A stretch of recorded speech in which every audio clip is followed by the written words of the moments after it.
दास्ताने भारत में आज किस तरह एक इंडियन पाकिस्तानी आर्मी में मेजर के रैंक तक पहुंचा। 2 साल तक उन्होंने पाकिस्तान के नक्शों को रटा। उनका निशाना था पाकिस्तान आर्मी। उन्होंने पाकिस्तानी फौज की हर हरकत पर नजर रखी। एक भारतीय जासूस का पाकिस्तानी सेना में मेजर बनना।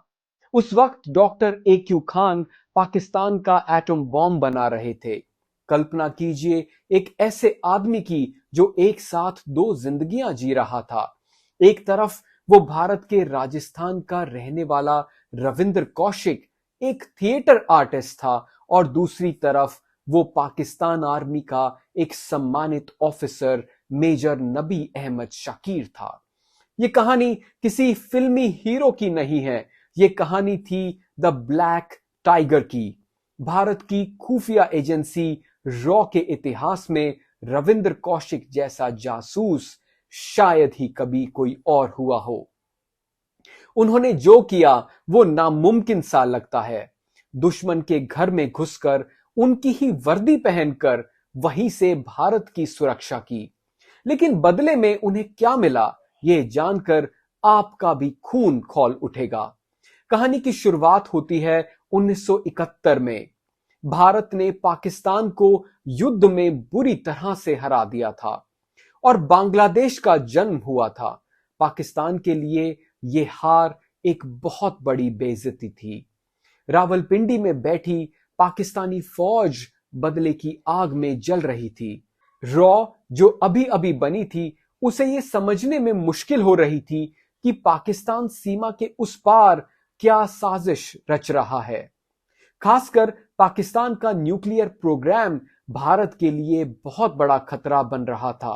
भारतीय इंटेलिजेंस एजेंसीज को समझ आ गया था कि अगर पाकिस्तान के इरादों को जानना है तो हमें वहां अपना एक आदमी भेजना होगा, एक डीप कवर एजेंट। और इसी तलाश ने रॉ को राजस्थान के श्री गंगानगर शहर पहुंचाया। रविंद्र कौशिक का जन्म 1952 में श्री गंगानगर में हुआ था। यह शहर पाकिस्तान बॉर्डर के बिल्कुल पास था। बचपन से ही रविंद्र ने बॉर्डर की टेंशन, फौज की आवाज और जंग का माहौल देखा था। उनके पिता इंडियन एयर फोर्स में थे, इसलिए देशभक्ति उनके खून में थी। लेकिन रविंद्र फौजी नहीं बनना चाहते थे। वो एक कलाकार थे। 1973 में वो लखनऊ में एक नाटक कर रहे थे। उस नाटक में उन्होंने एक ऐसे भारतीय फौजी का रोल किया था जिसे चाइना की आर्मी पकड़ लेती है। नाटक में दिखाया गया था कि कैसे वो फौजी टॉर्चर सहन करने के बावजूद अपने देश के राज नहीं बताते। किस्मत देखिए, उस हॉल में कुछ ऐसे लोग बैठे थे जो ताली बजाने नहीं बल्कि टैलेंट ढूंढने आए थे। वो रॉ के ऑफिसर्स थे। उन्होंने देखा कि रविंद्र के अंदर एक अलग ही काबिलियत है। वो स्टेज पर रोते थे तो असली आंसू निकलते थे, गुस्सा करते थे तो आंखें सचमुच में लाल हो जाती थी। जासूसी की दुनिया में इसे इमोशनल सेगमेंटेशन कहते हैं। नाटक खत्म होने के बाद उन्हें बैक स्टेज अप्रोच किया गया। क्या तुम भारत के लिए खुफिया मिशन करोगे? रविंद्र कौशिक शुरू से ही देश के लिए कुछ बड़ा काम करना चाहते थे, इसलिए बिना सोचे उन्होंने तुरंत हां कर दी। उनसे कहा गया कि उन्हें दिल्ली आना होगा। उसके बाद वो घर पर जॉब का बहाना बनाकर दिल्ली चले गए। दिल्ली में रविंद्र कौशिक की असली ट्रेनिंग शुरू होती है। उनका नाम रखा गया नबी अहमद शाकिर। उन्हें उर्दू सिखाई गई। सबसे मुश्किल काम था धार्मिक तौर पर उनको ढालना। रविंद्र ने कुरान पढ़ी, नमाज पढ़ने का सही तरीका सीखा, इस्लाम की बारीकियों को समझा, यहां तक कि उनका खतना भी करवाया गया। 2 साल तक उन्होंने पाकिस्तान के नक्शों को रटा। लाहौर की गलियां, कराची के बस रूट्स, सब कुछ उनके दिमाग में छप गया। वो पूरी तरह तैयार थे। इसके बाद रॉ ने उन्हें आजमाने के लिए 7-8 देशों में इंफॉर्मेशन कलेक्ट करने के लिए भेजा, जहां उन्होंने कुछ पाकिस्तानी से दोस्ती कर ली। करीब 1 साल तक ऐसे ही चलता रहा। इस दौरान उन्होंने अपना काम बखूबी किया। अब रविंद्र कौशिक पूरी तरह तैयार थे। 1975 में 23 साल की उम्र में रविंद्र कौशिक ने बॉर्डर पार किया और पाकिस्तान पहुंच गए। सबसे पहले उन्होंने अपनी पहचान पक्की करने के लिए कराची यूनिवर्सिटी में एडमिशन लिया। उन्होंने लॉ की पढ़ाई शुरू की। डिग्री सिर्फ पास ही नहीं की, बल्कि अच्छे नंबर और रैंक्स भी लेकर आए। लेकिन उनका मिशन सिर्फ वकील बनना नहीं था, उनका असली निशाना था पाकिस्तान आर्मी। पढ़ाई के बाद उन्होंने पाकिस्तान आर्मी ज्वाइन करने की कोशिश की। तभी किस्मत ने एक बड़ा मौका दिया।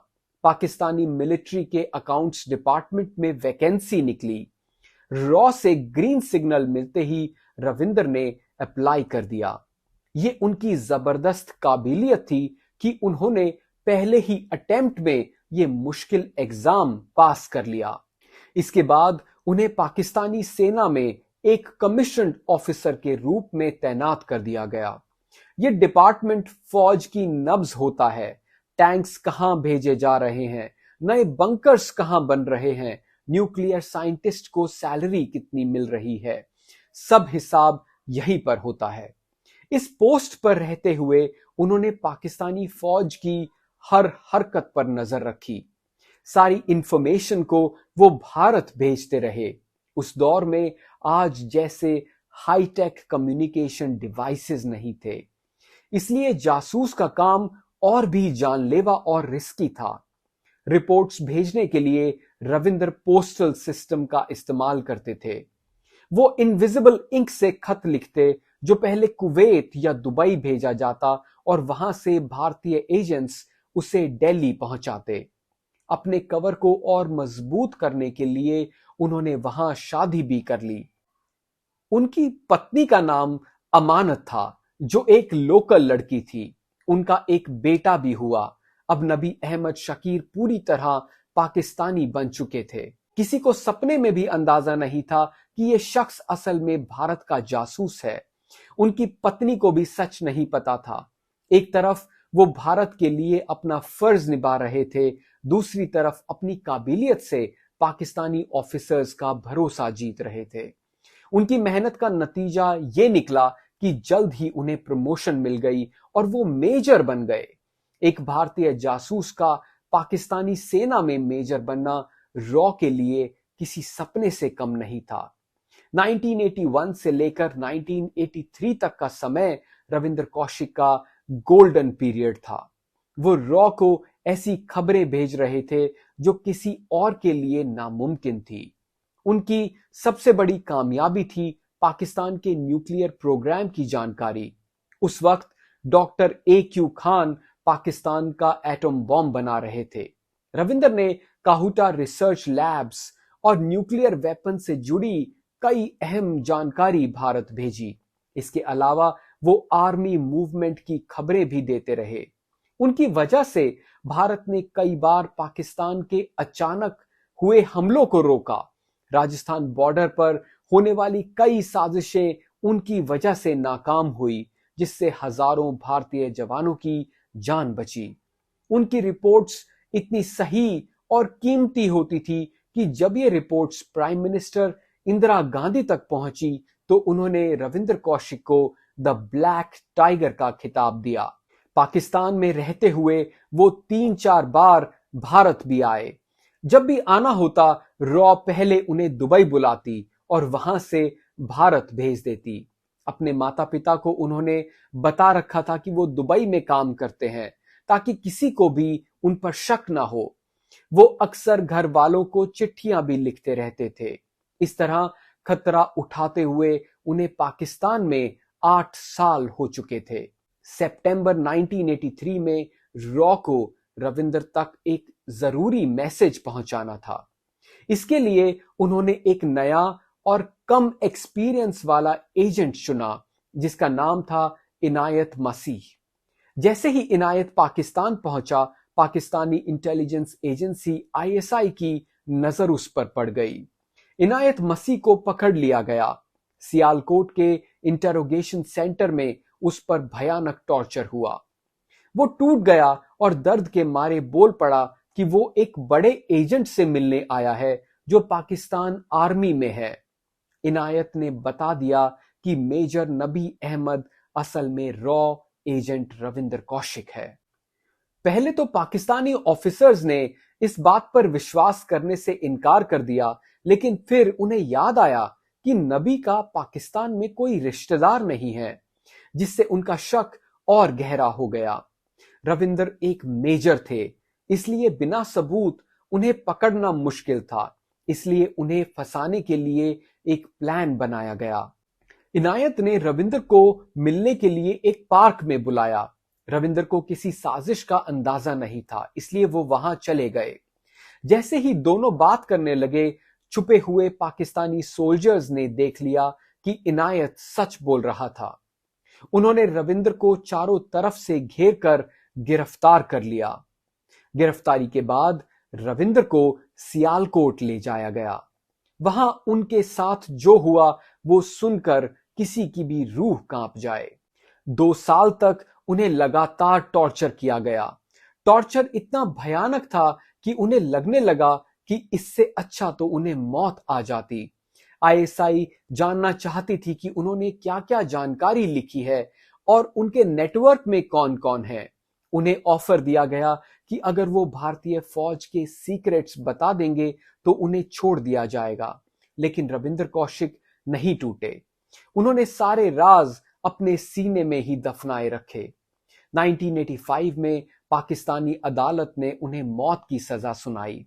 बाद में सुप्रीम कोर्ट ने इसे उम्र कैद में बदल दिया। मौत टल गई, लेकिन जो जिंदगी मिली वो मौत से भी बदतर थी। अगले 16 साल तक रविंदर कौशिक पाकिस्तान की अलग अलग जेलों में रहे। जेल के हालात बेहद खराब थे। छोटी सी कोठरी, खराब खाना और बीमारी। उन्हें टीबी और दिल की बीमारी हो गई। सबसे ज्यादा दर्द उन्हें इस बात का था कि जिस देश के लिए उन्होंने अपनी जवानी कुर्बान कर दी, वही देश अब उन्हें पहचानने से भी इनकार कर रहा था। जब कोई जासूस पकड़ा जाता है तो सरकार कह देती है, हम इस आदमी को नहीं जानते। भारत सरकार ने भी वही किया। रविंदर कौशिक को आधिकारिक तौर पर अपना मानने से इनकार कर दिया गया, लेकिन रविंदर ने हिम्मत नहीं हारी। उन्होंने चुपके से घर वालों को चिट्ठियां लिखी।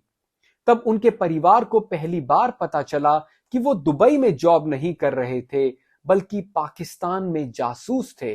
इन चिट्ठियों में एक टूटे दिल का दर्द था।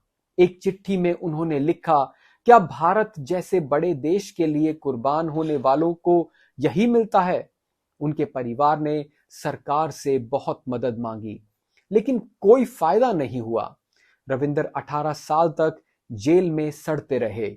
एक और चिट्ठी में उन्होंने लिखा, अगर मैं अमेरिकन होता तो 3 दिन में छूट जाता।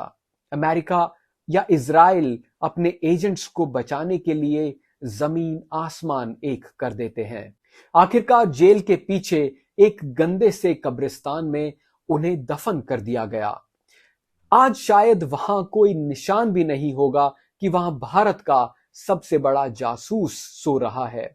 पीछे रह गया उनका परिवार। जयपुर में उनके पिता अपने बेटे के इंतजार में ही गुजर गए। उनकी मां आखिरी सांस तक लड़ती रही। वो प्रधानमंत्रियों को चिट्ठियां लिखती रही, बस एक उम्मीद में कि शायद उनका बेटा वापस आ जाए। वो भी अपने बेटे से मिले बिना ही दुनिया को छोड़कर चली गई। काफी संघर्ष के बाद सरकार ने परिवार को नाम मात्र पेंशन दी। उनके छोटे भाई ने एक इंटरव्यू में कहा, हमें सरकार से पैसे नहीं चाहिए, बस इतना चाहते हैं कि सरकार रविंद्र के नाम को स्वीकार करे। उन्होंने सवाल उठाया कि जब फौजी इतना सम्मान पाते हैं तो सब कुछ छोड़कर दुश्मन के देश में काम करने वाले जासूसों को ये रिस्पेक्ट क्यों नहीं दी जाती। सच ये है कि पकड़े जाने के बाद जासूस का कोई देश नहीं होता। जिस देश के लिए वो जान देता है, अक्सर उस देश की पहचान भी उसे नसीब नहीं होती। रविंद्र कौशिक आज हमारे बीच नहीं है, लेकिन उनका काम, उनकी हिम्मत और उनका बलिदान इतिहास के पन्नों में हमेशा दर्ज रहेगा। दोस्तों, अगर वीडियो पसंद आया हो तो लाइक जरूर करें और चैनल को सब्सक्राइब जरूर करें। हम ऐसे ही वीडियोस हर हफ्ते लाते रहेंगे। नमस्कार, मनोज शर्मा, दास्तान-ए-भारत।